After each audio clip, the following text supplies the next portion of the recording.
कि तप छोड़ वनस्थली से हरिजू के और सदैव खिलाता रहा। मुख चूम के अनूप लगाता रहा और कर पीठ में नित्य फिराता रहा।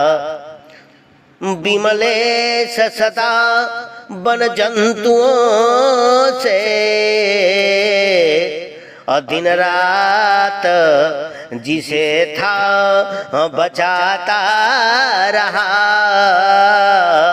और वह प्राणों से प्यारा और दुलारा मेरा और मृग छोना कहाँ कहाँ जाता रहा।